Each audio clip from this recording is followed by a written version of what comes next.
pledge allegiance to the flag of the United States of America, and to the republic for which it stands, one nation, under God, indivisible, with liberty and justice for all.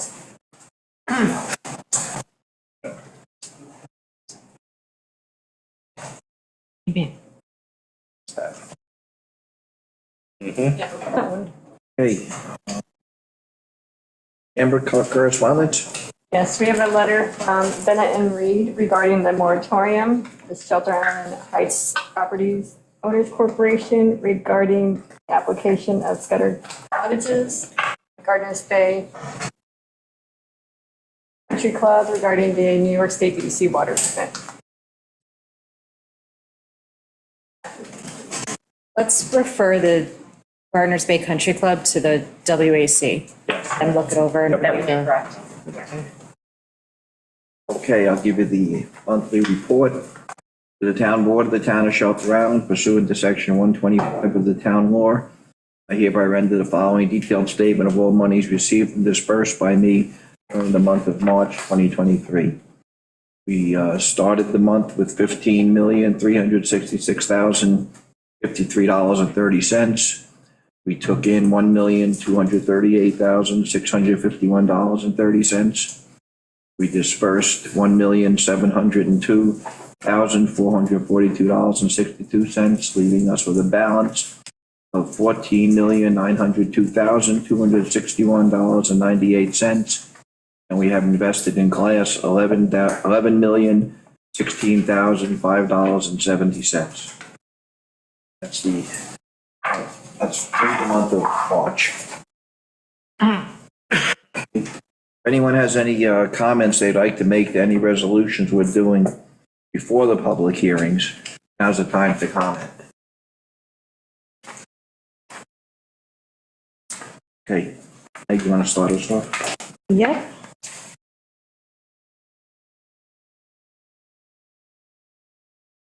Whereas William Herzog, 5 Hillside Drive, has petitioned the town of Shelter Island for permission to install a mooring at a location designated as latitude 41.06627 degrees north and longitude 72.36325 degrees west.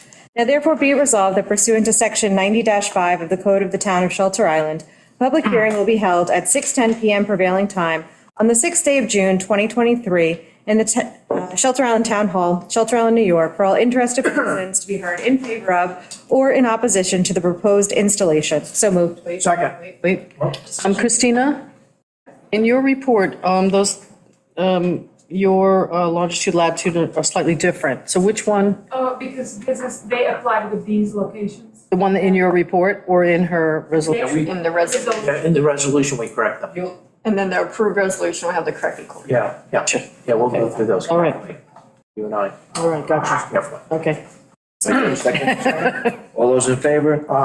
second. Whereas James Royer, 36 Peconic Avenue, has requested permission to perform a maintenance dredge as per DEC permit number 1-4732-000187/00024 to dredge entrance to the existing boat basin to a depth of -4 feet mean low water, approximately 150 cubic yards of dredged soil at the bulkhead landward of the apparent high water and approximately 260 cubic yards of dredged soil upland. Now therefore be it resolved that a public hearing shall be held at 6:12 p.m. prevailing time on the 6th day of June in Shelter Island Town Hall, Shelter Island, New York, for all interested persons to be heard in favor of or in opposition to the proposed construction. So moved. Second, all those in favor? Aye. Be it resolved, the town board of the town of Shelter Island hereby directs that a public hearing shall be held on Tuesday, June 6, 2023, 6:14 p.m. prevailing time to hear any and all persons either for or against the local law entitled, a local law amending Chapter 33 entitled Assemblies Outdoor. To clarify, an outdoor assembly permit is required, which provides as follows. And then the summary of this is available in the town clerk's office. The purpose of this local law is to address the unclear section of the town code which dictates when an outdoor assembly permit is required. So moved. Second. All those in favor? Aye. Whereas the term of Donald D'Amato as a member of the Green Options Committee expired on May 11th, 2023, and whereas Mr. D'Amato has expressed willingness to continue to serve the town in said capacity, now therefore be it resolved that Donald D'Amato is hereby reappointed to serve as a member of the Green Options Committee for a term to expire on May 11th, 2026. So moved. Second. All those in favor? Aye. Be resolved that Cal Lewis is hereby appointed as a fit aide for the year 2023 at the rate of $17 per hour. So moved. Second. All those in favor? Aye. Be it resolved that Michael Chi is hereby appointed to serve as a provisional code enforcement officer at the rate of $65 an hour with a maximum of 15 hours per week to be under the direct supervision of the town attorney. So moved. Second. All those in favor? Aye. Sorry. Be it resolved that Claudine Loria is hereby appointed to serve as Justice Court Clerk at a rate of $65,000 per year, starting May 30th, 2023. So moved. Second, all those in favor? Aye. Be resolved that Michelle Donahue is hereby appointed to serve as full-time cook for the nutrition program and senior services for the year 2023 at the rate of $45,000 per hour for 30 hours, per year for 30 hours per week. So moved. Second. All those in favor? Aye. Whereas pursuant to Chapter 33 of the Shelter Island Town Code, the Shelter Island 10K Run Board has requested permission as per application to hold the 10K run and the 5K run/walk on Shelter Island on Saturday, June 17, 2023, from 10 a.m. to 9 p.m. at the Shelter Island American Legion Post and Shelter Island School. And whereas the required fees of $100 application fee and the $100 compliance fee have been submitted, and whereas pursuant to Section 33-2B2, the town board has determined that the proposed run and walk will benefit the town, and no fees will be required for police and highway costs associated with this event. Whereas the police department has responded that they are prepared to assist with this event, as they have done in the past, and whereas the superintendent of highways responded that if there are any markings on the street, they must be washable, and any signage removed immediately after the race, and the highway department will coordinate any details with the racing committee. Now therefore be it resolved that the town board does hereby approve said event. So moved. Second. All those in favor? Aye. Be resolved that the board hereby ratifies an agreement with employee William McCoy. So moved. Second. All those in favor? Aye. Be it resolved that the supervisor is hereby authorized and directed to execute the hold harmless agreement between the town of Shelter Island and Taylor's Island. So moved. Second. All those in favor? Aye. Whereas on May 9th, 2023, Tim Patel, Chairman of the Green Options Committee, appeared in front of the town board to propose an application to apply for Energy Transitions Initiative Partnership Project. And whereas said project is a partnership between the National Renewable Energy Laboratory and United States Energy. And whereas a partnership is to help island communities transform their energy systems and increase energy resilience by receiving support from the ETIPP experts in the form of technical assistance in energy analysis and planning, assistance identifying the community needs, options to develop community goals.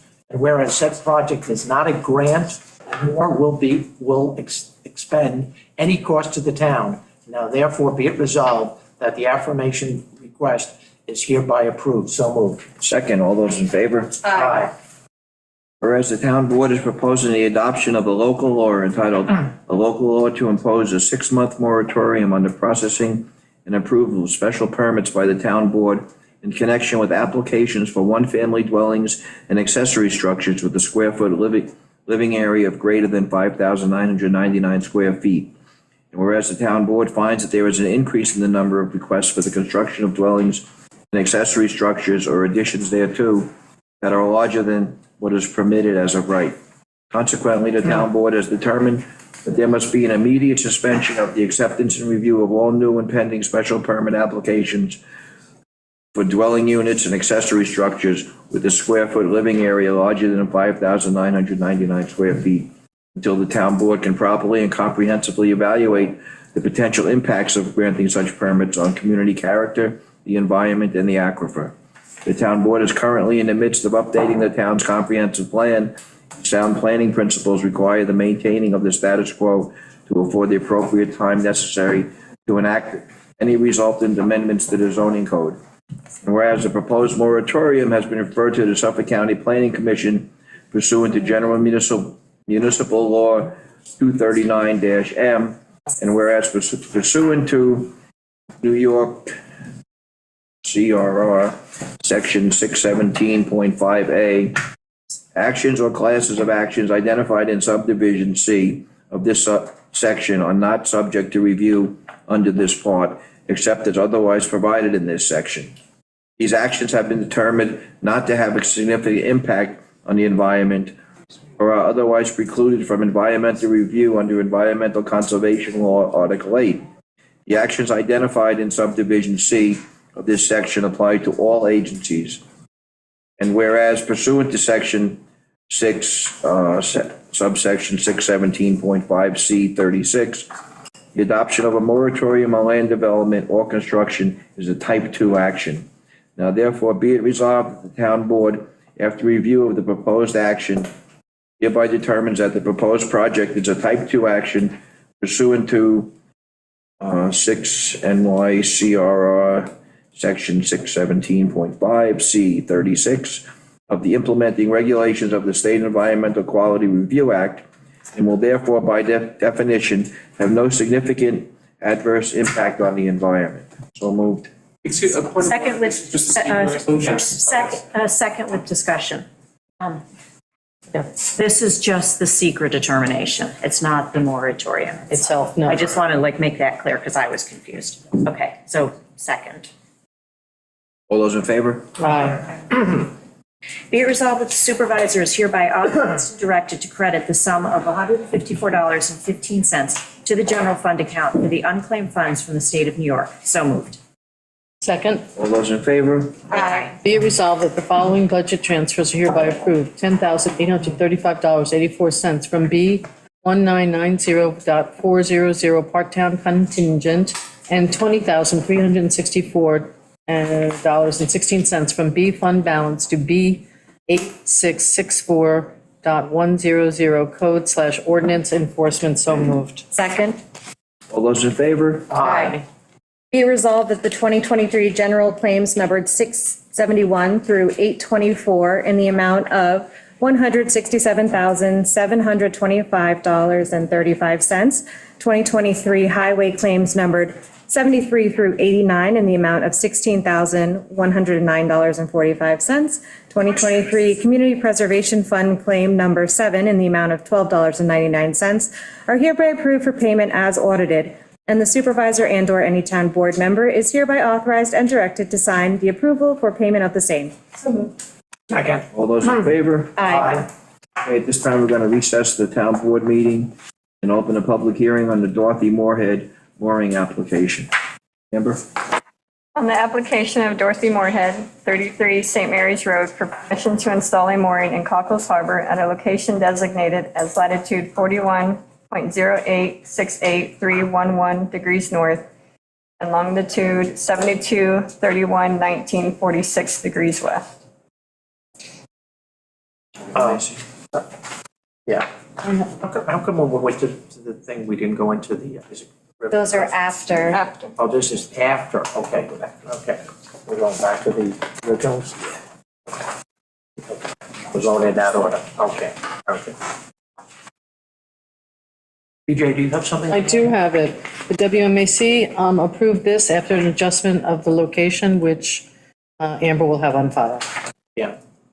Yeah, So, 6-0, it was, yeah, or 5-0, I think they've only I always 5. think it was 5-0 also, yeah. And you have those new ones, don't you, Evan? Okay. Yeah. okay, any comments on this one? Okay, we'll close that hearing and open the hearing on the Richard Hogan mooring application. Amber? On the application of Richard Hogan, 1 Shorewood Court, for permission to install a mooring at a location designated as latitude 41.043322 degrees west. That should be north. North, right. And longitude 72.325903 degrees west. Yeah, and by a 5-0 vote on May 1st, we approved that with those coordinates. A correction to the application that this is a private mooring, not riparian. It Right, has riparian. right. Okay, any comments on this one? We'll close that hearing and open the hearing on the George DeMond mooring application. Amber? Application of George Demond for Summerfield Place for permission to install a staked mooring and pulley system at a location designated as latitude 4108 76 96 degrees north and longitude 72 35 67 6 degrees west. Take that, you want to do? I got it. Go with it, Jim. Okay. The applicant currently has one more area mooring at 0-3498. A clarification is needed from the applicant whether he intends to keep both or to cancel the active mooring. WMAC did not object to the location of the SMP. That was approved. They did approve the application. Do you have that? Yeah, right.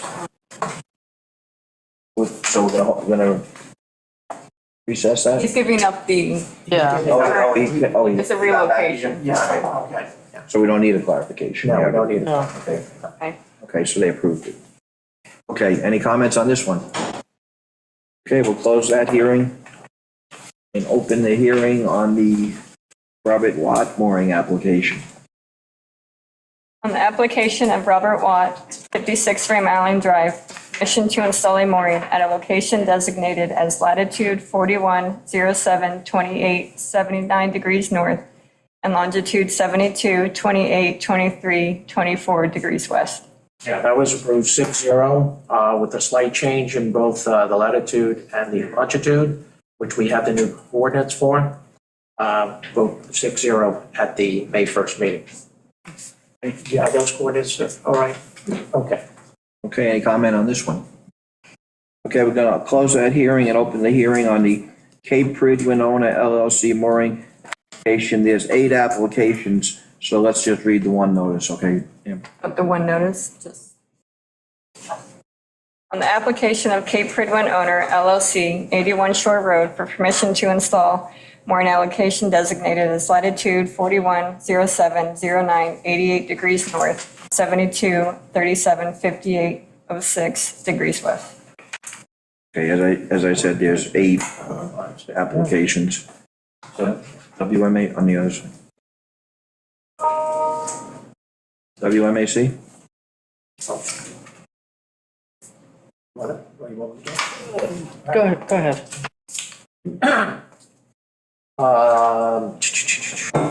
We're going back. So it was approved, right? It was approved, yes. No opposition. No. And we had some conditions. Yes, Actually, most of them suggested by the Pridwin itself. correct. Correct. That vote went through unanimously as far as I know. Yep. And we did take a look at each one of those conditions. We looked at numbers 2, 3, 4, 7, and 10 is what they were looking for, which basically, I will say that, since it's important. Number 2 is no overnight occupancy on any moored or docked boat. That includes both. Number 3, no daytime occupancy on any moored or docked boat, other than for the purposes of arrival and departure. Private crew may remain on the boat, subject to number 3 below. Number 4 below, excuse me. No running of engines beyond minimum requirements, auto systems or generators while moored or docked. Number 7, no more than 16 No, we're boats. not doing that one. We're not doing that one, okay. Yeah, we are doing that. Yeah. What's your question? No, just, I crossed off the wrong one now. Okay. Okay. Number 7, no more than 16 boats may be moored or docked at any one time. Expectations are for about 6 to 12 boats on an average day. Number 10, the Pridwin will strive at all times to operate moorings and dockage in a manner that is both safe and respectful of neighbors. Okay, did you have, what was number 1? Well, no boats over 50 feet. Yeah. He didn't read that. I didn't read that No. because I didn't check that, I hadn't checked that off. I Yeah. had checked off the other 5. Right. Are we agreeing to that? I think we are, yeah. Yes, okay. Okay, so that's 6, those are 6. So to reiterate for everybody, number 1 would be no boats over 50 feet on any mooring. I think the biggest one is no more than 16 boats would be moored or docked at any one time. It's the, Moored or docked. And the reason is, we're not, it's to because they've had 16 boats on the dock. preserve it, yeah, right. just not to be an expansion of use over The historic the use. estimate would be probably half of that, we probably get between 6 and 12 boats on an average day. Any comments on this? I'm Rob Coburn from the Brentwood. I understand talking to some boat people since, we did put in those conditions are ones that we drafted and proposed, so thank you for adopting them, how we plan to operate. With respect to generators specifically, I understand that they are now quiet, and that for some people who may be staying overnight, it'd be a hardship for anything frozen on board to shut off the generator for that period of time. So I'd asked to be relieved of the generator restriction, but no audio and no running of engines. We'd Okay. like to keep those. I think that's reasonable. Wait a minute. Good. Should we adopt number 2? Yeah, no, they won't stay on the When they're staying in the inn. They're staying in the inn and they have requirement, their a food on the requirement boat. of even being on the mooring overnight. The boat can be on the mooring, but you must stay in my inn. Correct. Yeah, so with and these boats come stocked. We said stop your generator even for 3 or 4 hours, but certainly Right. overnight, that it would spoil food, and so we're asking. I see. So Right. just the generator. So on number 4, we're just Take out generators. taking out generators. Take out generators, yeah. Thank you. Okay. Yeah. So with those 6 requirements. Any other comments? The audience? Any comments on the Zoom audience?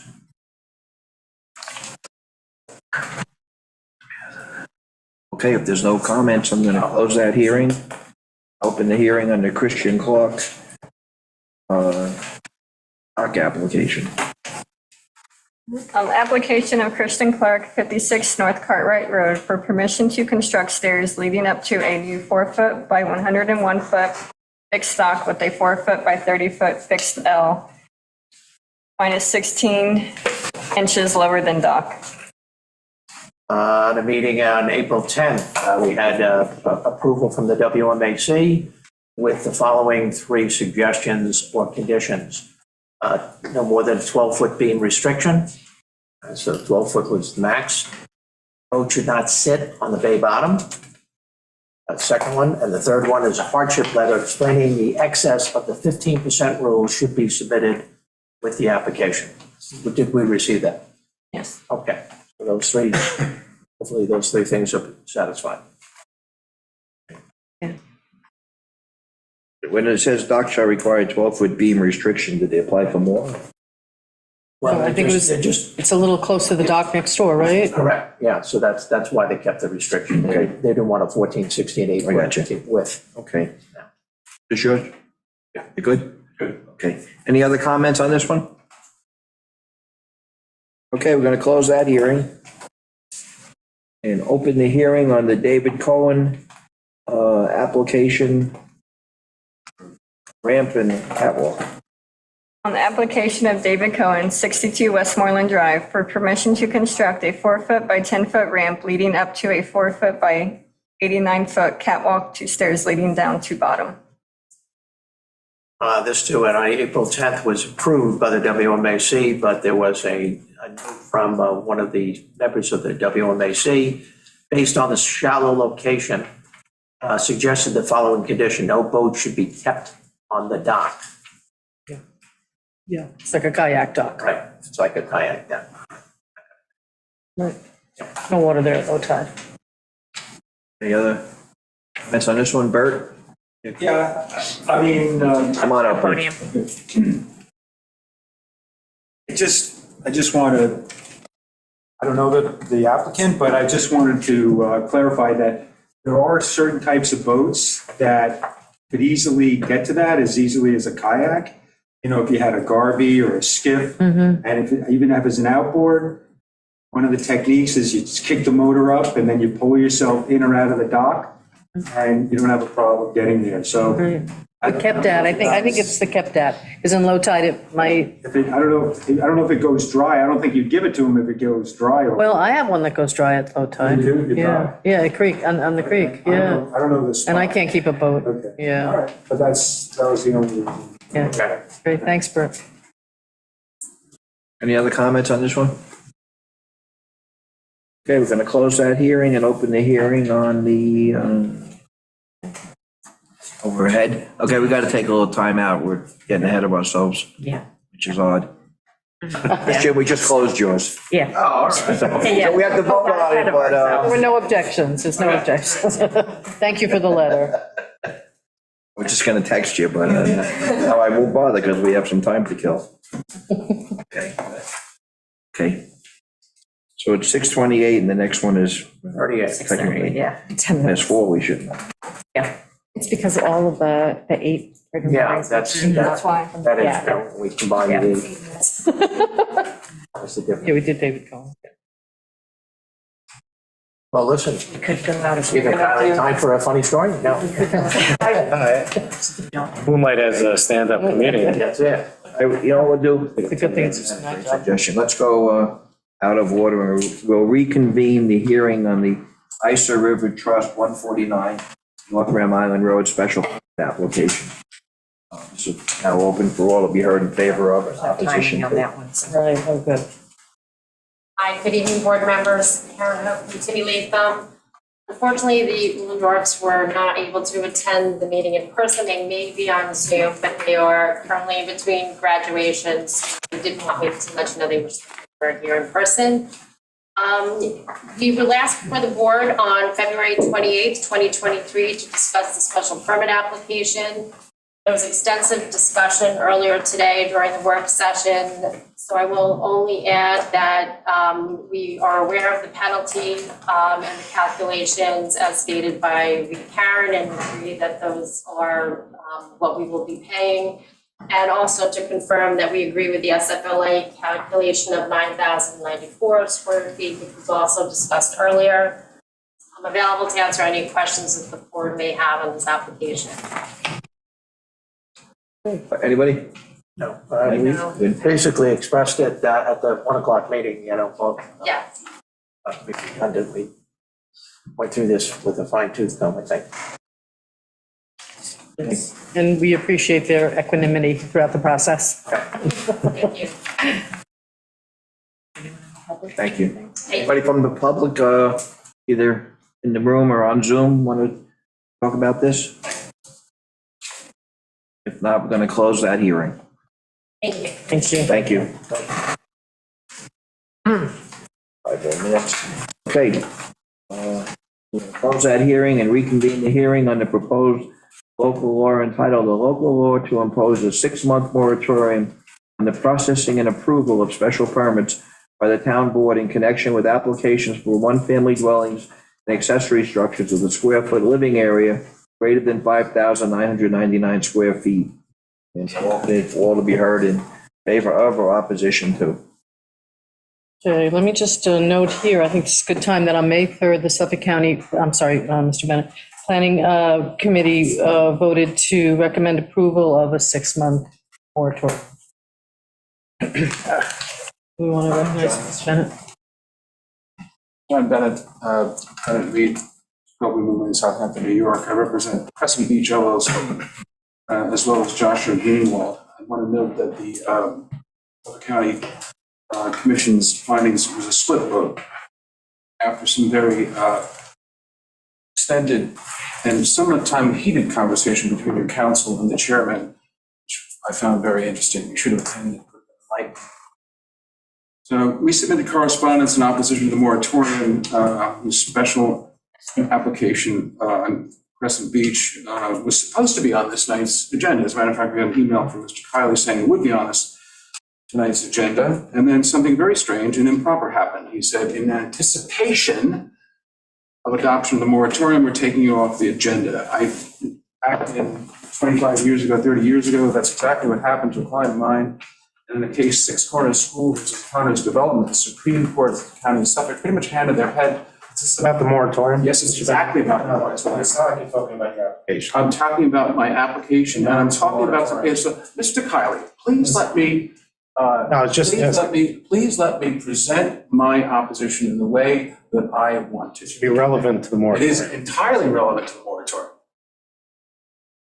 So in that case, Six Corners School versus Connor Development, Supreme Court, Suffolk County pretty much handed their West Hampton Beach heads to them because they took my client's application off Mr. the Bennett, please agenda don't threaten the town board. in anticipation I will make my presentation within the Please keep bounds it of relevant. ethics. Please keep it It relevant. is very relevant because you don't think it's relevant, doesn't mean it's relevant. It doesn't mean it's not relevant. Talking about the merits of the I'm moratorium. talking about the merits of the moratorium. The merits of the moratorium have to do with timing, and the merits all of the moratorium also have to do with good faith and bad faith. So this Crescent Beach project was underway for years, and I received assurance from the town attorney that the hearing would be on this evening, so I demand before any action is taken on the moratorium that there be a continued public hearing and action on the Crescent Beach application. With respect to Mr. Greenwald's application, his residence is less than 6,000 square feet, and the addition of proposed habitable space is only within an accessory structure in a barn. And he should be, as with Mr. Carlino's application, Crescent Beach, exempted from the moratorium by legislation. He's currently under construction. I did appear before the Suffolk County Planning Commission to state my opposition to the imposition of the moratorium, which specifically targeted, and it was clear to the chairman of the Planning Commission, she was very concerned about certain applications having been targeted. Town's procedure for special permit application requires an applicant to obtain all other approvals necessary to build their residence. These applications, for example, in the Carlino case, have been in process for years before they even reach you. So the Carlino application obtained approvals from the Zoning Board of Appeals, the DEC, the Suffolk County Department of Health Services, and a recommendation of approval from your planning board. The application was filed March 17th, 2022. A public hearing was not scheduled until September 27th. Mr. Bennett, your 3 minutes is up. If you want an additional if you want an additional 3 minutes, you can come back. Let him finish. Steve, please. It's all relevant. The planning board, on September 22nd, we were contacted by Mr. Kiley with a request that we consent to an adjournment. This after 8 months, no action. The planning board issued a report of approval on October 12th. There was a public hearing was finally held by the board on October 18th, but the meeting was adjourned without date. So finally hearing nothing from this board, we submitted a subsequent materials on February 15th. And since that time, that we've received a representation that the meeting would be on this evening, it's not on.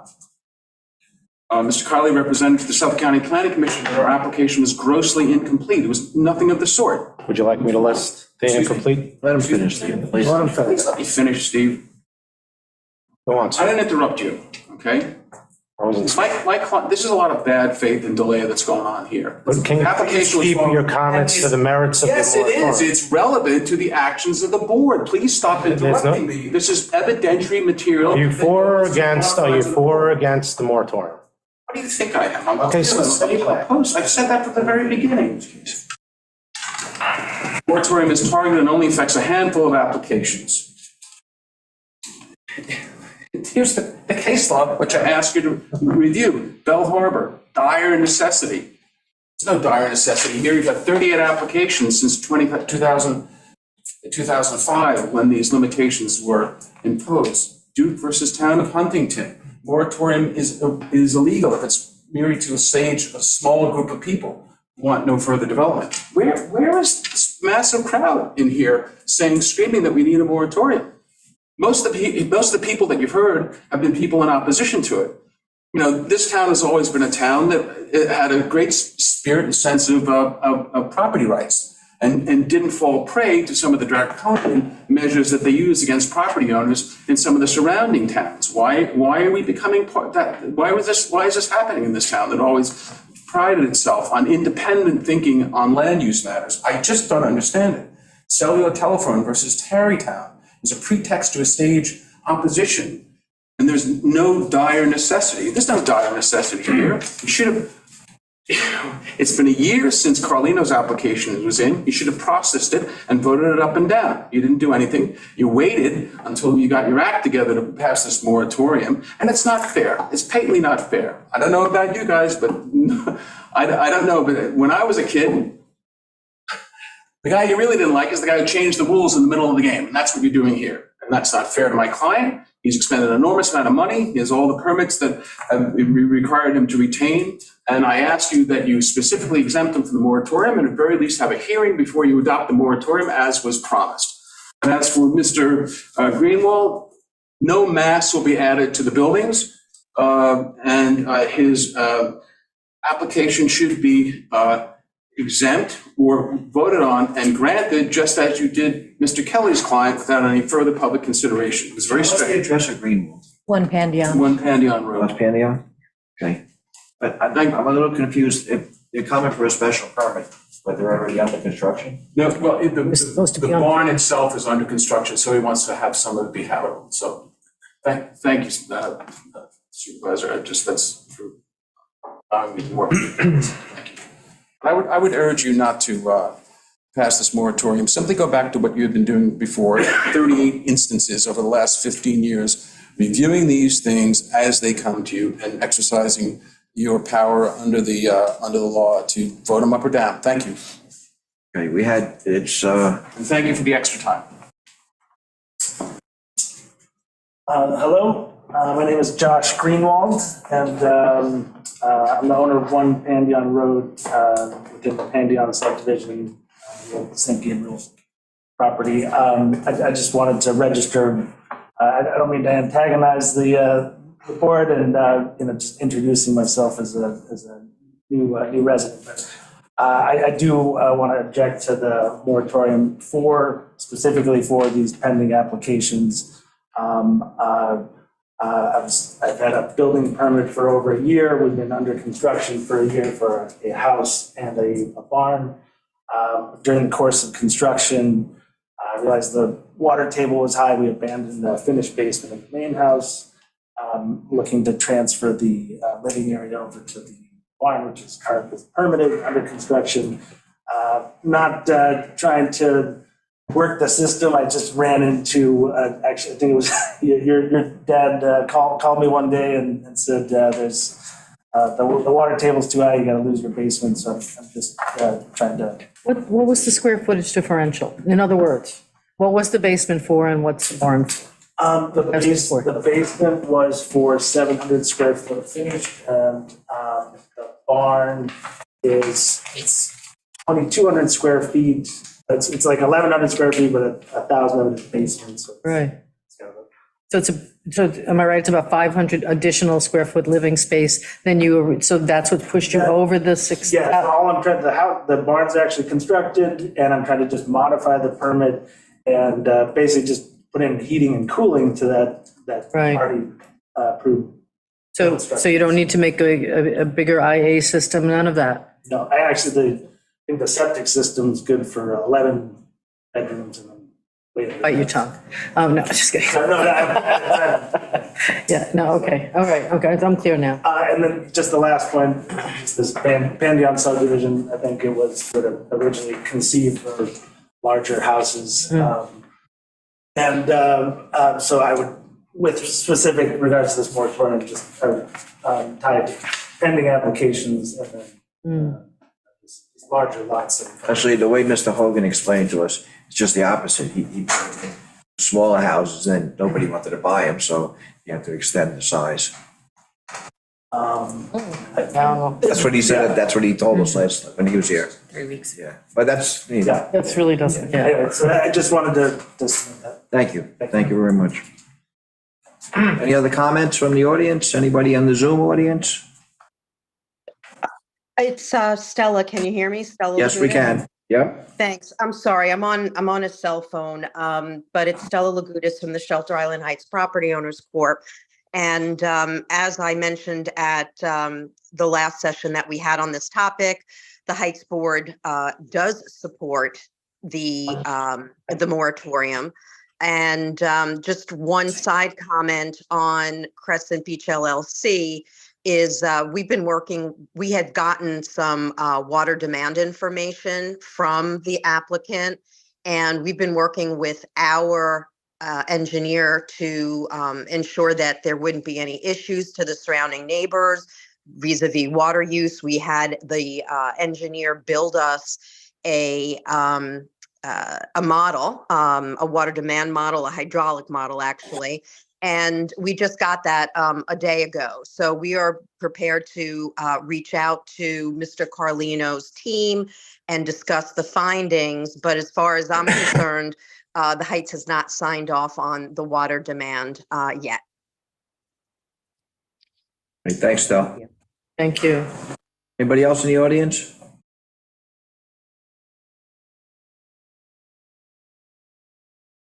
Can I just state a couple things?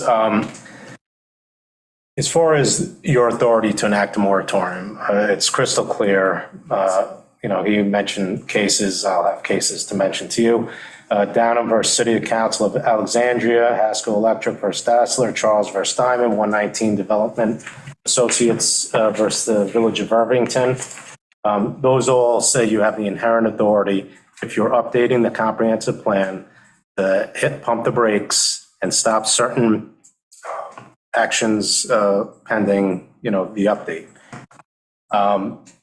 Also, he mentioned that it was a split vote. It was indeed a split vote with the Suffolk County Planning Commission, but they voted to approve they voted to recommend the approval of this moratorium. In the case Nagri versus Akampora, 6-month moratorium is deemed reasonable. Then as far as him saying that he was complete with his application, I think that's inaccurate. There's lot coverage, an issue with lot coverage. Is there a plan showing how the mature trees will be protected? What erosion and sedimentation controls will be utilized in construction, staging, and parking areas? Has the landscaping plan been updated to include vegetation around the house? Has the lighting plan been updated to include dark sky compliance? Has a retaining wall / sheet pile slope stabilization information been provided? Will it be removed or maintained? Has the landscaping plan been updated to show whether trees will be removed from the beachfront area? These are all things that were asked for by the planning board.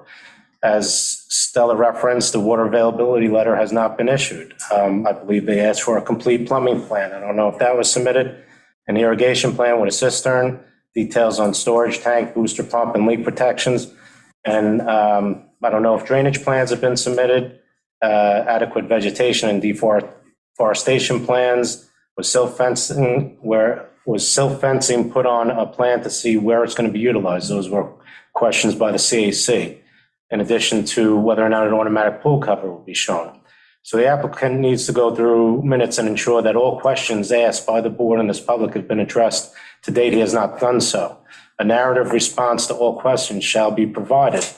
Confirmation that a variance is not required for the proposed dining terrace adjacent to the pool, holding a 16.4 foot with 30 feet is required. Photo simulations, renderings of existing conditions and post-development shall be provided from Shore and Serpentine Road and also include neighboring properties to show consistency with the surrounding neighborhood. I don't believe they submitted a curb cut application with the Suffolk County Department of Public Works. A revised short form EAF shall be submitted showing all required approvals. Also a minor subdivision. I could go on. There's a significant number of things that are lacking in that. A lot of it's untrue. No, A lot of it's untrue, just simply untrue. And first of all, anyone who's taken a basic course in the State Environmental Quality Review Act knows that the construction of a single-family residence is a type 2 action. it could be unlisted when you're trying to subdivide it as well, which you put on the record with the ZBA and you put it on the record here that you're going to subdivide. It doesn't matter. So that, The ZBA. we got to look at the whole action. We have to look at the whole action. Putting in this list, okay? But I gotta, And if you had read the record, you would have found out that the revised architectural plans were submitted, or a revised revegetation plan was submitted, or water demand analysis prepared. that was not in your letter that you provided. Can I be allowed to finish? Stephen, let him speak. A water demand analysis plan by DeLandro Andrews Engineering was submitted. Installation of a separate 5,000-gallon storage tank with associated fire sprinkling booster pump was submitted. A proposed 5,000-gallon freshwater storage tank with a duplex booster pump. All of these things were submitted. And by the way, an application is complete when I meet the criteria for the filing of application. If you say you want more information, and that doesn't mean that the application is incomplete. But they can't make a decision until they get all the answers to the questions. Well, you already listed things that you thought you didn't have, which you've had since February 15th. That's inaccurate. Okay, well, the record will show what the record shows. Exactly. That's all I have to say. John, the only comment I want to make to you personally is, you mentioned property rights in shelter islands. Yep. And I think this board is very, very big on property rights, but individual property rights. But that doesn't mean you can do anything you want because you own the land.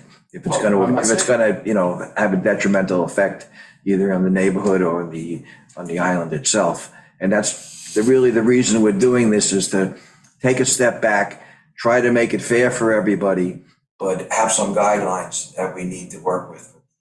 Well, you're not making it fair if somebody's been in the pipeline for over 2.5 years, obtained a zoning board of appeals approval, a Suffolk County Health Department approval, DEC approval, a recommendation of approval from the planning board, all saying that there's no impact on the property whatsoever.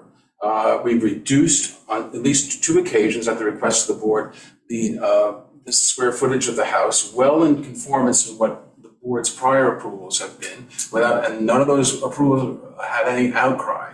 So that's the way this application has been handled, and the way it's been slow rolled continually has not been fair. It just objectively hasn't been fair. And I'm not saying anyone personally here is responsible for that. Please don't take it that way. But the inertia and the lack of response to our very, very appropriate and gentlemanly requests to simply calendar the matter for further consideration have sat there unheard. And finally, we get it scheduled for May 16th. And Mr. Kiley says, okay, you're on for the 16th. And oh, by the way, we're going to take you off the calendar because we anticipate. Absolutely, because the Suffolk County Planning Commission recommended approval on something that was recommended. So it was trying to save your client money. I've got the case. They're not trying to save my client money. You're trying to please. Okay, that's the case. Six Corners School versus Connors Development. The board took my application off for the West Hampton Beach calendar in anticipation of a vote on a moratorium. And the Supreme Court of Suffolk County said, you can't do anything in anticipation of a vote until that assumes you know what the vote's going to be. So that in and of itself is an objective. I'm not saying any person here has mens res, as we say, but that's an objective bad faith. You can't unschedule something because you assume you're going to pass a law, because no one knows what the vote's going to be. Thank you. I appreciate that. We need to begin our discussions on what we're looking to do with the moratorium sooner than later, obviously. We have some ideas about lot size and coverage and things like that. I think even if we were to continue with this, with your hearing, we're going to still be talking about that stuff, and we're not going to act on it till we come up with a plan. So they're kind of hand in hand, your application and what we're trying to solve with the moratorium. Yeah, if I can respond, we just simply don't see how my client's application should at all be impacted by a moratorium. We actually, in a very sensitive manner, front-loaded the application and have continued to respond to the application in a manner that addresses all the concerns that I can see that the board would have about rearranging some of these limitations. I think, John, one of the key reasons we're doing the moratorium, and Councilman Colligan brought it up a couple of times, is that, you know, applicants try to game us. They try to play us a little bit. And quite honestly, you came and said, well, I can do 4 lot subdivision, but I'll only do 3. That's right. But in other cases, we've told them, no, you can't do any. No, the ones that I've been. In other words, it's a 4 acre lot, and we're gonna keep it that if you want a big house. The ones I've been involved in, every one of the applications where a density reduction was offered. And in one case, the lot was capable of 2 lots, not 4, as Carlino's is, 2 lots. And we offered and you accepted a covenant against further subdivision. So the density was reduced by 1. And the other one was off of Bootleggers, where years ago I had obtained a 2-lot subdivision for a client of mine who then sold the property to another owner. And the other owner wanted a larger house, and we came in and we sterilized the lot. So there was no gaming going on. Quite the contrary. What we were doing was we were offering to give up some of our property rights in exchange for a larger house, so that net, you would have the same or less square footage, which is exactly what we did here. So Carlino's down to 10. You gave up a lot that you already gave up in connection with the ZBA hearing. That's what you offered to give up. No, I You already didn't. gave No, up. that's not true. That's simply not true at all. Yeah, We don't have to get into specifics. The give back was contingent upon the board's approval. I didn't do anything to disagree with that. I would like to say something. The number one thing I've heard for the last several months from my fellow neighbors and residents here on Shelter Island is, what took you so long? That's the overall comment on these mega houses. What took you guys so long? At a time when we were trying to secure housing, affordable housing for people to be able to move in here, the timing was such, and the response that we got that night, as you remember, was overwhelmingly against this particular project. People talked to me about that afterwards. I'm sure they talked to other board members as well. The timing on it was just such that it was almost like, I'll use the analogy of Gardner's Bay coming to us in the middle of a drought, asking for 6 more million gallons of water to water their golf course. Timing couldn't have been worse.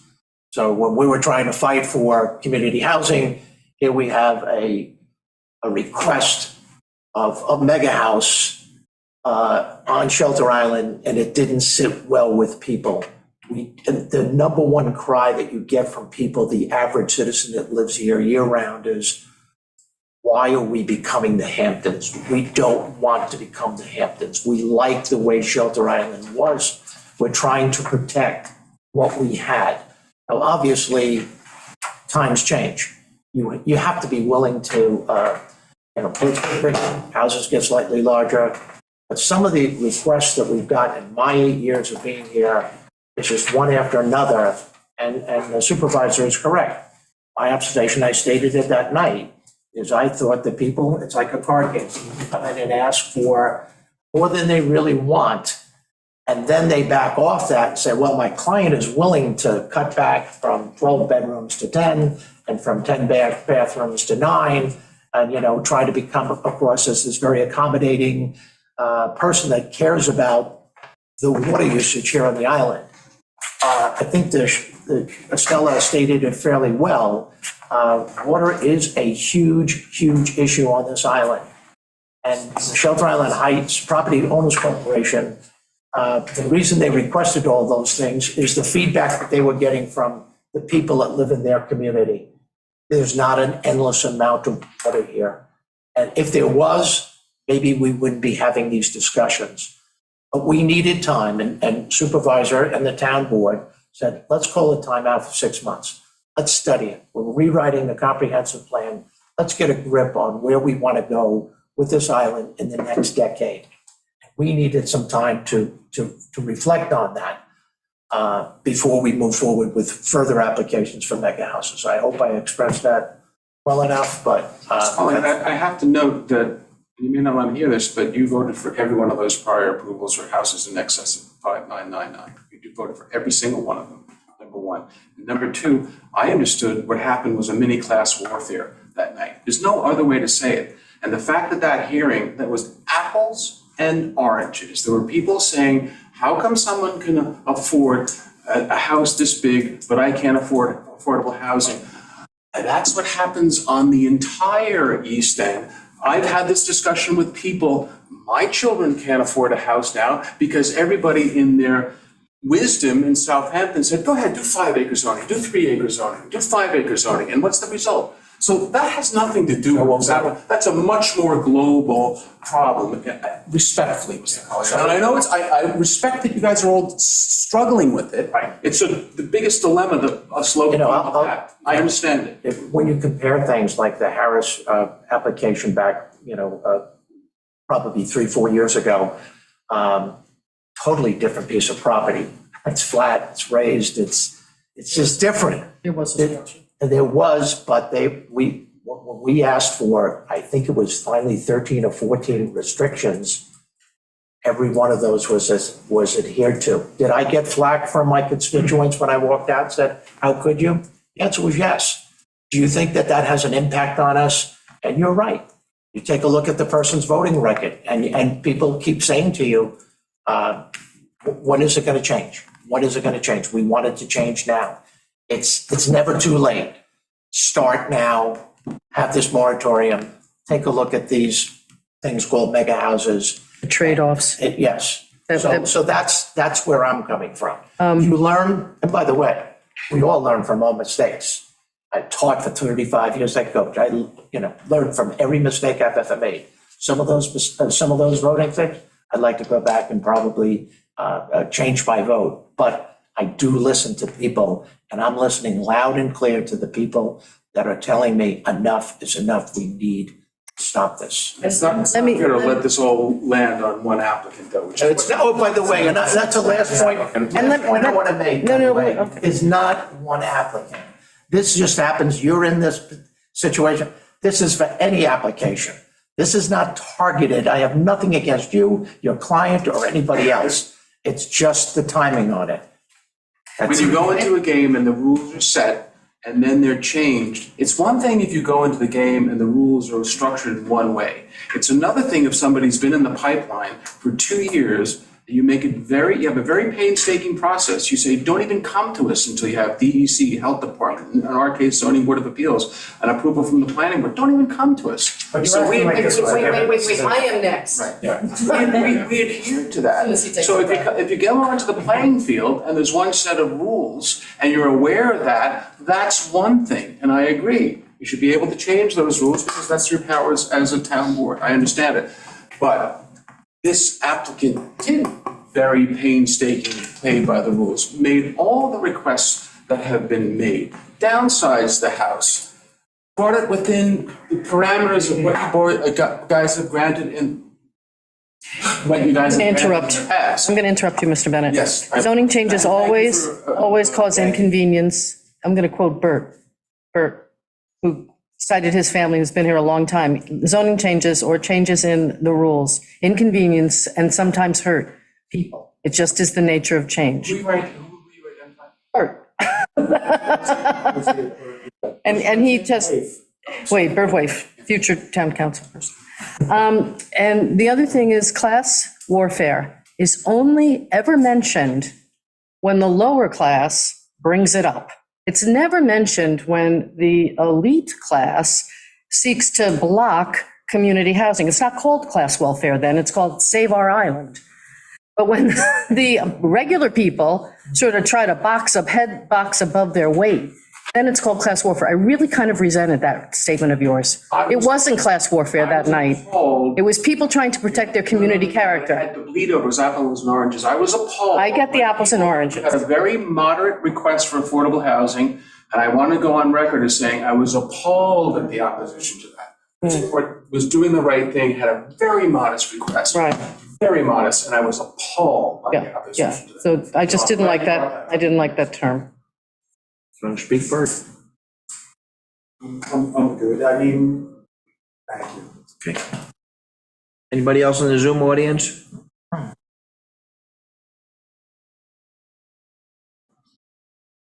Okay, are we closing the hearing? And again, I just want to reiterate, John, even if the moratorium wasn't in place, we're still going to have all this discussion of, what we want to do for the moratorium, but also for your client. So it's going to happen, and we're going to do it. And it's just, and we're going to do it. It's going to be the priority on the agenda. I just wish you were doing it in the context of the process that you're into and carving it out for them. But Right. I've heard my request. Thank you. You've all been very Thank patient. Just add one more comment, which is, I think that you're kind of at a crossroads in the town in terms of change and, when there's other forms of major change, when moving to electric vehicles from gas-powered vehicles, there is, there's usually a healthy amount of forewarning or a healthy amount of sort of notice. There's like a new ID form that's replacing licenses. There's I think it's fair and reasonable to give enough notice and so I'm just speaking up for the. Okay. All right. And again, I think really this is going to be our priority to address this. And one other thing, if the town board decides not to vote for the moratorium, we'll make sure that these applications are on the next town board. Right. Okay. Actually, I wouldn't want not Panhandle, the height, I want the Heights to weigh in first. Yeah, we just Like, heard. that's information that we've been waiting for Yeah. before reconvening a public hearing on. On 110? No, on Serpentine. I'm sorry. Yes. There's also this bluff idea and the engineering. On the steep slope. Yeah, there's that, and there's also the fact that it's right on the 100-foot. Okay. It's such a big project. Okay. So, All right, so we're going to close that hearing, and now we're going to open the hearing on the David Cohn dock application. so we just, the next one.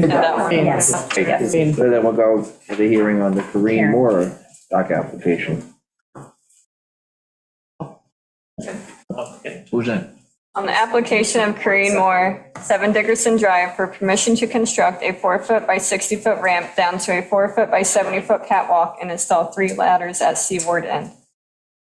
WMAC met on April 10th, approved this application. However, some members expressed somewhat of a dissatisfaction with the New York State DEP approval, since the application is less than 2.5 feet of water depth. You know, that's what they normally require you to go out to at least 2.5 feet. And it doesn't do it here.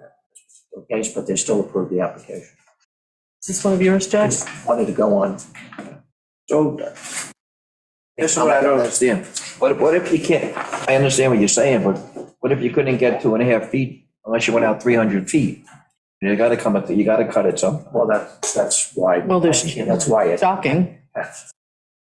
Jack, you have anything to say on this? Yeah. Come up to the podium. It's based on the usage of the. Jack Costello, on behalf of the applicant, it's based on the usage of the dock. The application just before this only goes to about 6 inches of water.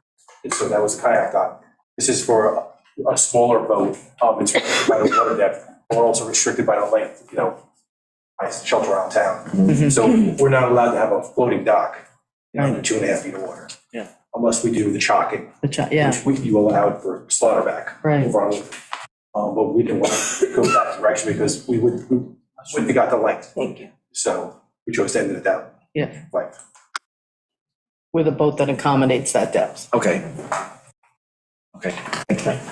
Any comments on this one? And like with all these applications, once you approve them, the next owner could have a boat that does sit on the bottom. I mean, it's a, it's a noted Fisk dilemma. Okay, if there's no further comments on that one, we're going to close that hearing and open the hearing on the Scudder Cottages dock and bulkhead application. On the application of Scudder Cottages, care of Rodney Scudder, 34 Prospect Avenue, for permission to remove 43 feet of existing bulkhead and 12 feet of existing return. Construct 43 feet of new bulkhead and 12-foot return in kind in place. Remove 36 feet of existing jetty and construct 42 feet of jetty in place. Remove 46 feet of existing jetty and construct 52 feet of jetty in place. Dredge 42 feet by 100-foot area from inlet to basin to -4 feet below mean low water. Removing approximately 1,000 cubic yards of spoil. Dredge spoil to be used as backfill landward of bulkhead. Remainder of spoil to be used as fill in eroded areas as noted on site plan. Install 3 feet by 12 feet seasonal aluminum ramp onto 6 feet by 20 feet seasonal floating dock secured by 4 10-inch diameter anchor piling. Remove existing 4 feet by 85 feet fixed dock. Construct a 5-foot by 100-foot by mean high water fixed dock with 4-foot wide cross over stairway to beach at inshore end. Install 4 2-pile mooring dolphins at offshore end. Install 2 ladders. Provide water and electric service to offshore end. WMAC met on April 10th, approved this application. But there was one dissenting, Yeah, who made a good argument. So I went down to look at the property. It is a stunning wetland. I mean, a stunning, yes, piece of wetland. The original cove, man-made cove, is closed off from new water at anything but the highest of tides.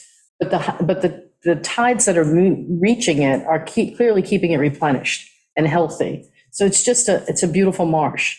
With, still has a boat basin, but ringed by a marsh. I think if we did not approve this application to dredge and reopen that inlet, we would kill that marsh eventually, and not too long from now, climate change notwithstanding.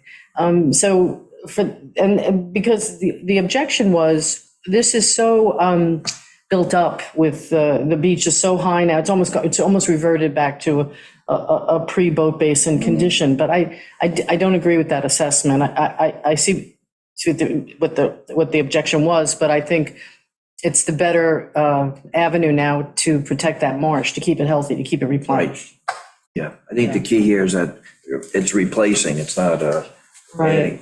well, we did get a letter from the Heights. I don't know if Stella or Lori wanted to speak to that.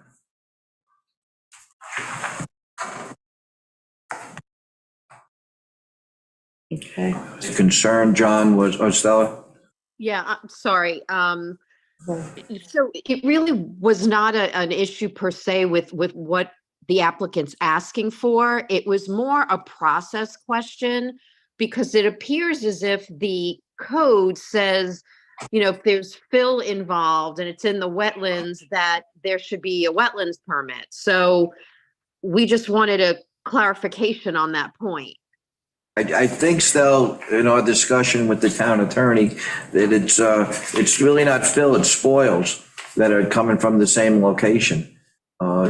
Jack, you want to? This whole thing is just basically a maintenance project, with the exception that we're changing a seasonal dock to a permanent dock. Then as far as the spoils go, they're not leaving the site, they're not going into a wetlands area. Right on the- Basically going onto a lawn, an established lawn area. And then further up behind the bulkhead is backfill.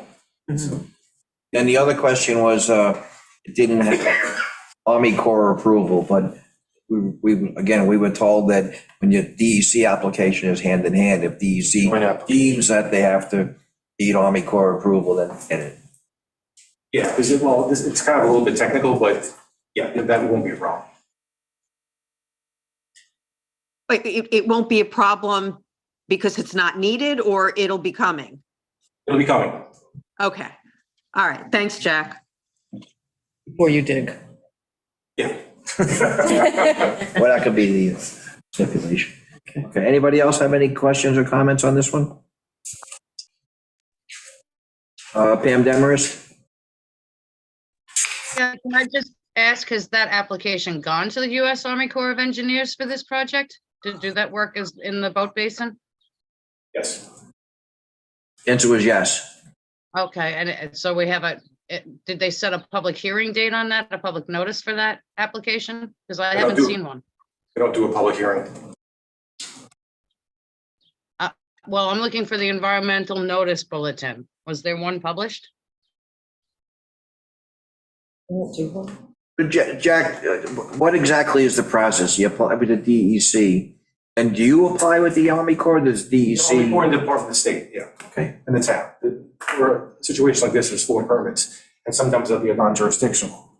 Like, if you were operating behind a bulkhead that, was built in the 60s, you could eliminate the DEC, non-jurisdictional. Whether this is a navigable water where the Army Corps of Engineers would have jurisdiction, they're really not going to have jurisdiction until we do it. Right. But they will be given the right. They have to be given the right to basically take the jurisdiction out. Right. Which is fine, because we always make the submission. And then whether the DEC, Army Corps of Engineers, or even the town, go, in certain situations can go, we don't have this jurisdiction. And it happens a lot of times in Southampton. Yeah. Where even the trustees don't have jurisdiction. Yeah. I don't know if you've heard that confusion, then the term straight now, but it basically everything is given to everybody. Right. And the jurisdictions turn. Mm-hmm. So if we approve this, it'll be pending Army Corps decision. Yeah, exactly. Okay, anybody else? Okay, we're gonna thank you. Thanks. Gonna close that hearing. And open the hearing on a proposed law entitled, "The Local Law to Repeal Town Code, Chapter 8, entitled Ethics Code," in its entirety, and replace same with the new Town Code, Chapter 8, entitled Ethics Code. Up, do you want to just give a quick, just for the public, just, you know, what we did and why we did it? What we did and what we did. Thank you. I don't mean, you don't have to go through the whole thing. No. Basically, Shelter Island has a 52-year-old ethics code that doesn't meet many provisions of state law that have been mandatory all these 52 years. And so we were asked about a year ago by you all to improve it. And we've have what I think would be a lot of for a small towns about this size. With updated, make the standards of state law and to power the ethics board to investigate any allegations on your behalf and then to make referrals to you as the town does. That's pretty much, That's pretty much it. as you know, as. And we went over this at a work session, but just in case people. Yeah, focuses on financial conflict of interest, not general ethics issues. It was a great job, by the way. You guys did a great job on that. Any questions? Nope. Anything in the audience, anybody in the audience have any questions? Yeah. This is a committee Ethics of code? 5, right? Committee of 5 you are? Yeah, there are 5 of us. So I think a lot of people thought when we first started this out, we're gonna go with 3, but we expanded it to 5 and, yeah, I'm glad we did because, you know, you've been fairly active. Yeah, we got some good people You've on done it, some, so. you've done, outside the code, you've done some good work. We appreciate it. So if there's no. I just want to add one clarification. We did update the penalty section, so it empowers the town board to issue disciplinary action, which could be a warning, a reprimand, suspension, or removal from office, a civil fine up to $1,500, damages, basically the ill-gotten gains, or however the town was harmed. We can go to Supreme Court to get an injunction to stop certain behavior. If they breach the section regarding contracts, it would be deemed a misdemeanor. That's the same as state law. And, you know, you can refer it also to the district attorney's office. So this is, it'll really be referral based by the ethics board. They can make a referral to the town board. But you also have your own sua sponte authority to issue you know, whatever punishment you deem necessary in those cases. Yeah. But you have a whole menu now. Right. And the good news is the educational piece that goes to all the town employees has been a great preventative. You know, it's just educating people about the way to conduct business, what should be done and what should not be done. You know, so I think from that point of view, I don't look at it as a super punitive document. I look at it something to keep us all in line and keep us focused on doing the right thing. Yeah, if you don't know where the line's drawn. Right, correct. Sam, did you have a comment? Yeah, I just had one question. I mean, I apologize that I haven't had time to really look at the legislation. I understand it was based on the state laws and everything, and it seemed very well taken care of by the committee. But I had one question during the talk of this legislation and whether or not contractors who are hired by the town or consultants who are hired by the town, rather, are considered town employees in regard to this ethics code now. It applies to town employees, whether paid or unpaid, and that includes advisory committee members. So. Not specifically independent contractors. Yeah, not specifically to them. And not specifically independent consultants either then? No. It's, again, any town employee, whether paid or unpaid, whether serving full-time, part-time, or in an advisory capacity, it's really meant for, you know, committee people and paid town employees, full-time, part-time. And elected officials. Obviously, yes. Okay, thanks very much. Thank you. Didn't want to get flipped. Oh, thank you. Thank you. Okay, we're going to close that hearing and open the hearing on a local law entitled A local law amending chapter 105 entitled Rental of Real Property, eliminate owner-occupied premises being permitted as vacation rentals. Amber, you have a summary on this one? No. Let's try to read the public notice. It should be in the, No, it's right here, I got it. I got Want to read it? Yeah, here's a summary of the proposed law. One purpose of this amendment is to try and ensure that every rental dwelling unit within the town provides a safe environment for the residents thereof. Additionally, it seeks to compel reversion back to the current requirement in the zoning code that accessory apartments or accessory dwelling units solely used for year-round occupancy, and remove this administrative exception in order to put such dwellings back into the residential year-round occupancy rental pool in order to provide more community housing options. Okay, any comments on this one?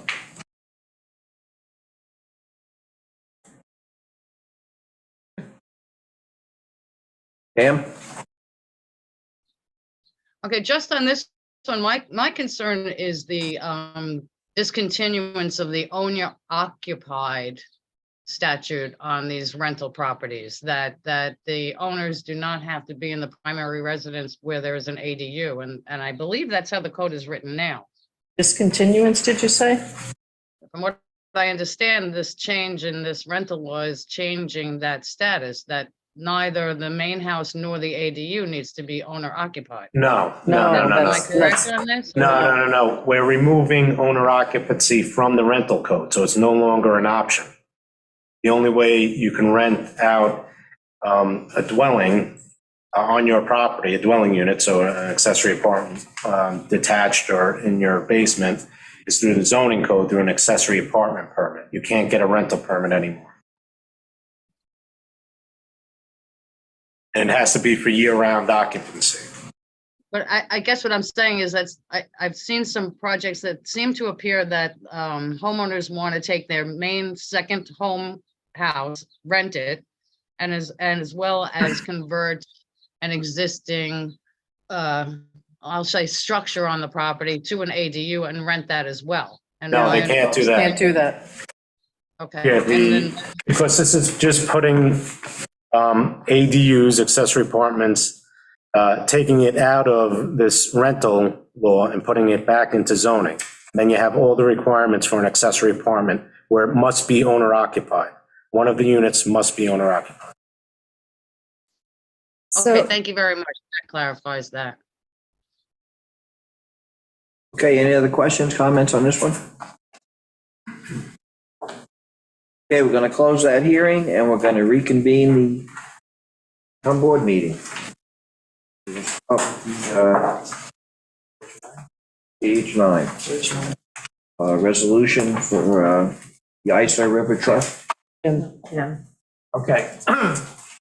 Whereas on November 22nd, 2023, River Trust applied for a special permit from the town board pursuant to section 133-10, parentheses F, for a one-family dwelling with a SFLA of 6,000 square feet or above, as shown on a F. Michael Hammer LS PC survey dated February 28th, 2022, and as shown by the Brandes Asili Architects LLC plans dated July 7th, 2022.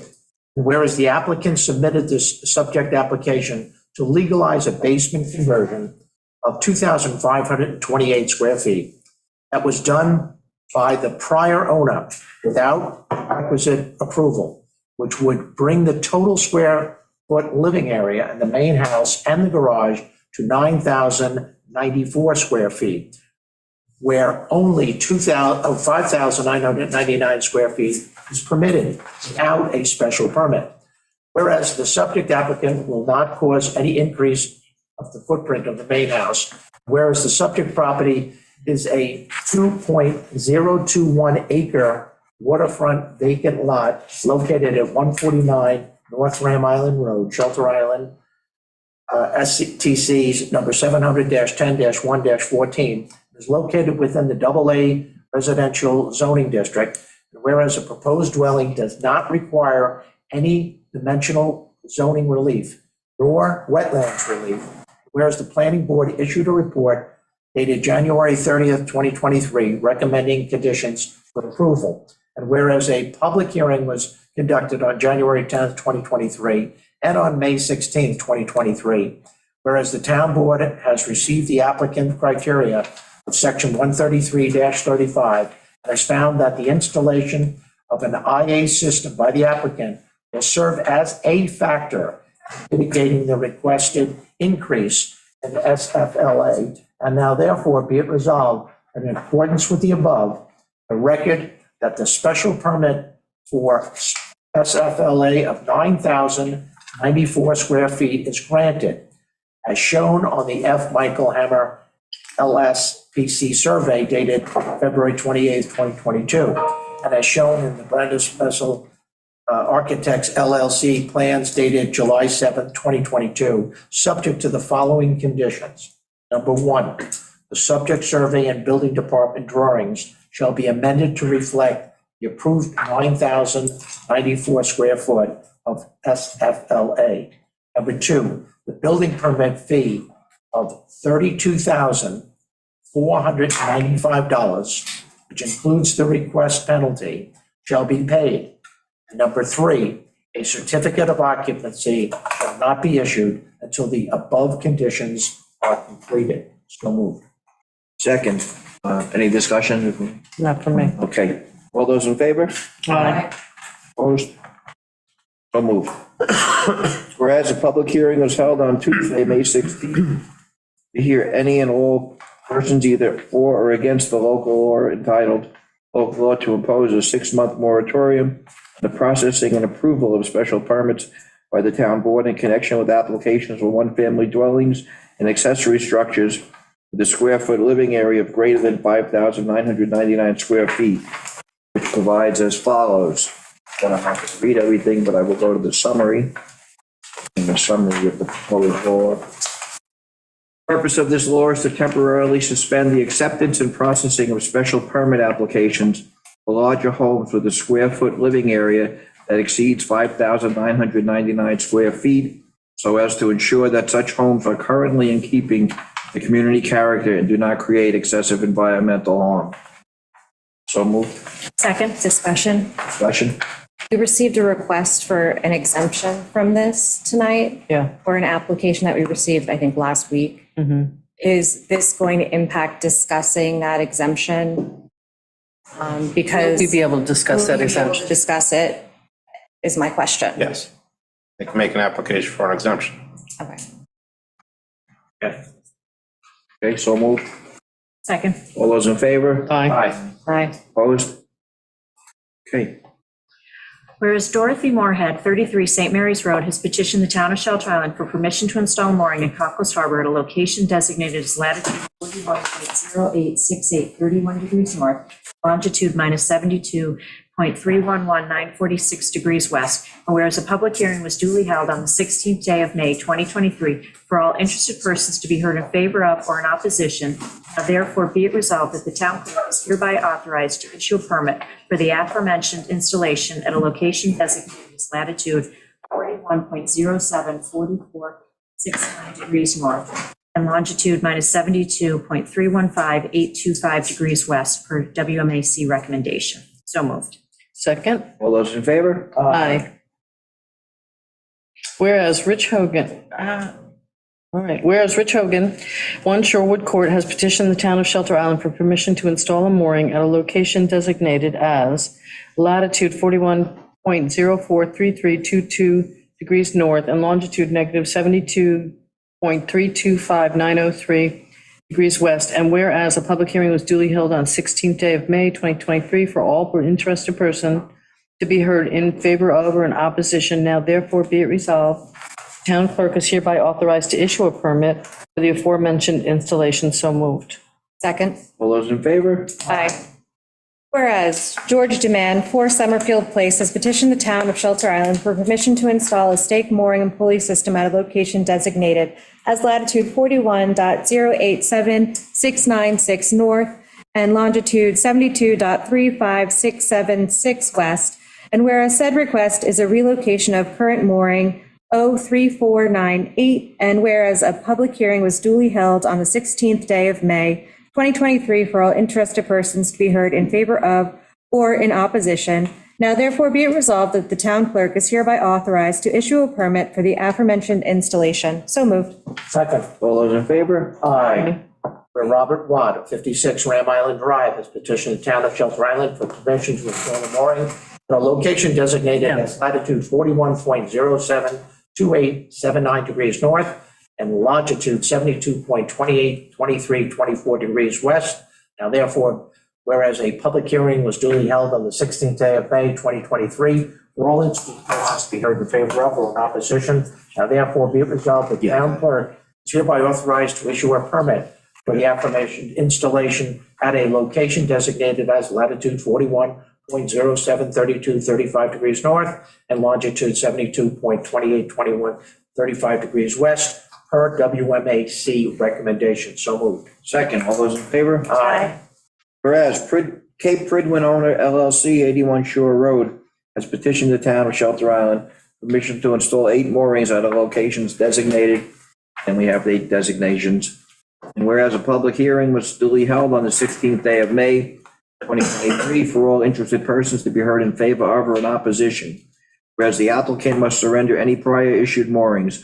Now therefore be it resolved that the town clerk is hereby authorized to issue a permit for the aforementioned installation, subject to the following specific rules and regulations. Number 1, no boats over 50 feet on any mooring. Number 2, no overnight occupancy of any moored or docked boat. Number 3, no daytime occupancy of any moored or docked boat other than for purposes of arrival and departure. Private crew may remain on a boat subject to number 4 below. Number 4, no running of engines beyond minimum requirements, audio systems, while docked or moored. Number 5, no more than 16 boats may be moored or docked at any one time. That's it, right? And, no, number 6 is okay. 6, the Pridwin will strive at all times to operate moorings and dockage in a manner that is both safe and respectful of neighbors. So move. Second. All those in favor? Aye. Whereas Christian Clark, 56 North Cartwright Road, has petitioned the town of Shelter Island for permission to construct stairs leading up to a new 4-foot by 101-foot fixed dock with a 4-foot by 30-foot fixed L, 16 and minus 16-inch lower than dock. And whereas a public hearing was duly held on the 16th day of May, 2023, for all interested persons to be heard in favor of or in opposition. And whereas the WMAC has made the following recommendations. 1, dock shall require a 12-foot beam restriction.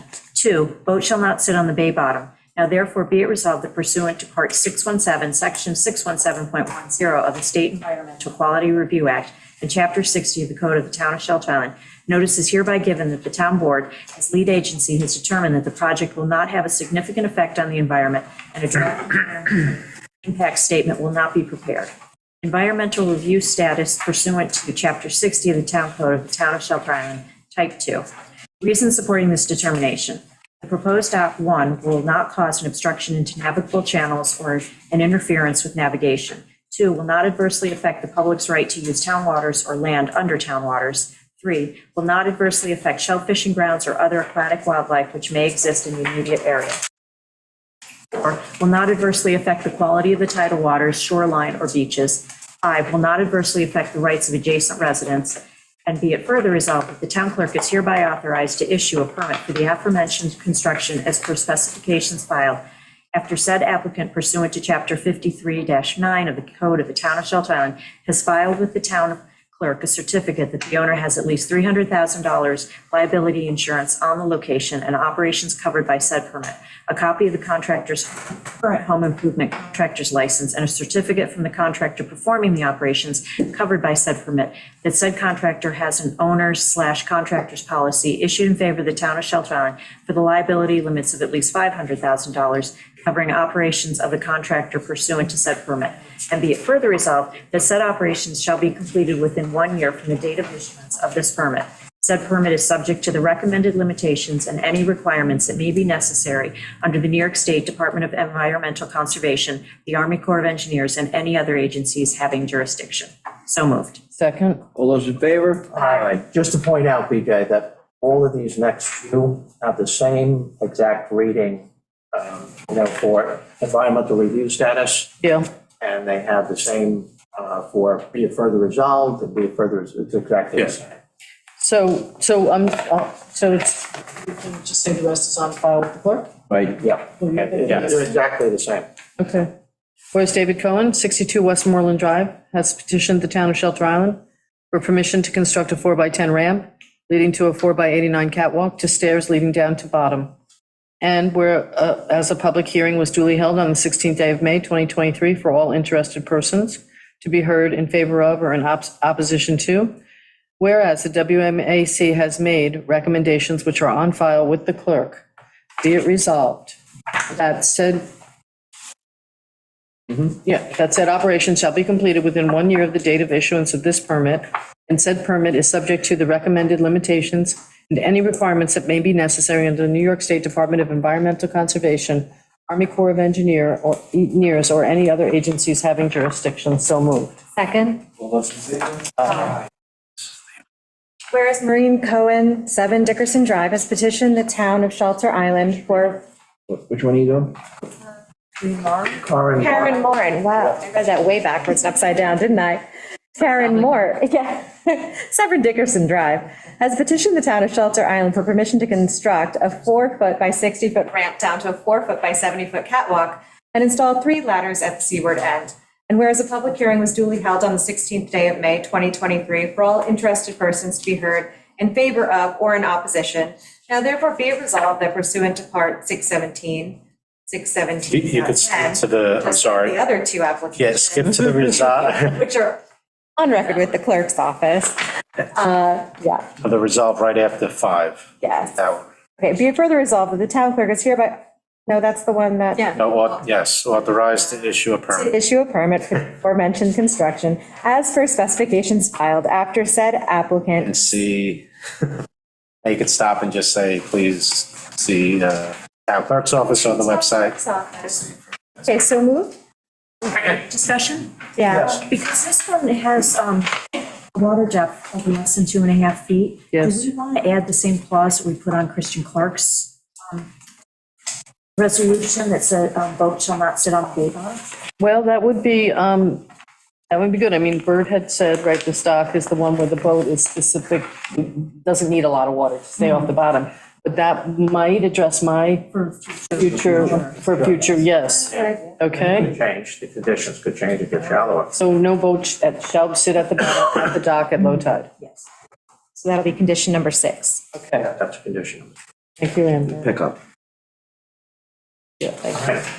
Moving right along. Well, So moved. Oh, so move. Those are not the conditions. No, it Those will, are reasons, that's a new condition. Oh, because of this, yeah, where I put everyone else's conditions, just no boat shall sit at okay. the bottom on. Yeah, so that's it, no boat at the dock section. Paragraph. Yeah. right. Okay, so we're gonna make the motion as amended. Yes, I make Yes. And I second that as amended. Yes. All those in favor? Aye. I really made that one a mess, didn't I? Where Scudder Cottage is. Good luck, Amber. CEO Rodney Scudder, 34 Prospect Avenue, petition town of Shelter Island for permission to remove 43 feet of existing bulkhead and 12 feet of existing return. Construct a 43-foot new bulkhead and a 12-foot return in kind in place. Remove a 36-foot existing jetty and construct a 42-foot of jetty in place. Remove a 46-foot of existing jetty and construct a 52-foot of jetty in place. Dredge 42 feet by 140-foot area for inlet of basin to -4 feet below mean low water. Removing approximately 1,000 cubic yards of soil. Dredge soil to be used as backfill landward of the bulkhead. Remainder of the soil to be used as fill in the eroded areas as noted on the site plan. Install a 3-foot by 12-foot seasonal aluminum ramp onto a 6-foot by 20-foot seasonal floating dock, secured by 4 10-inch diameter anchor pylons. Remove existing 4-foot by 85-foot fixed dock, construct a 5-foot by 100-foot from the mean high water fixed dock with a 4-foot wide cross over stairway to beach at inshore end. Install 4 two-pile mooring dolphins at offshore end. Install 2 ladders, provide for water and electric service of offshore end. And be it further resolved that this operation is to be completed in 1 year of the date of issuance of the permit. Said permit is subject to recommended limitations and any requirements that may be necessary in the New York State Department of Environmental Conservation and the Army Corps of Engineers and any other agencies having jurisdiction. So moved. Second, all those in favor? Discussion, sorry, aye, but yeah, I just wanted to let you know that Jack Costello just told me that they do have the Army Corps for Scudder cottages, so I know that was a question. That they do have that, so they'll submit it. Thank you. Good. Those in favor? Aye, sorry. Whereas a public hearing was held on Tuesday, May 16th, 2023, to hear any and all persons either for or against the local law entitled the local law to repeal Town Code Chapter 8 entitled Ethics Code in its entirety and replaced with a new Town Code Chapter 8 to be entitled Ethics Code. We went through all this and effective date, it's like 10 pages. 10 pages. This code takes effect upon the filing with the New York State Secretary of State. So moved. Second. All those in favor? Aye. 28 if it helps it. Yes, next is page 28. Page 28? Yes. Yes, page 28, guys. Whereas a public hearing was held on Tuesday, May 16th, 2023, to hear any and all persons either for or against a local law entitled a local law amending Chapter 105 entitled Rental of Real Property to require safe inspections for all rental properties and eliminate owner-occupied premises from being permitted as vacation rentals. Be it resolved that local law number 7 of 2023, the town board hereby adopts. And then it goes down, there's a whole description, and I will go to the summary, which is. 32. Yes. So summary of proposed law. One purpose of this amendment is to try and ensure that every rental dwelling unit within the town provides a safe environment for the residents thereof. Additionally, it seeks to compel reversion back to the current requirements in the zoning code. Accessory apartments or accessory dwelling units be used for year-round occupancy and remove this administrative exception in order to put such dwelling units back into the residential year-round occupancy in order to provide more community housing opportunities. All those in favor? Aye. Includes as part of our program. No, we have one more. No, we never talked about it. We have to talk about it. Let's talk about it. Okay, that concludes the business end. We'll open it up to the public. Any comments from the people in the audience? Okay. Any comments from people in the Zoom audience?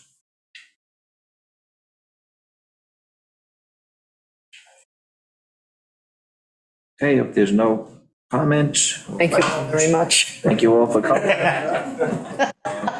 I make a motion, we adjourn. Second. All those in favor? Aye.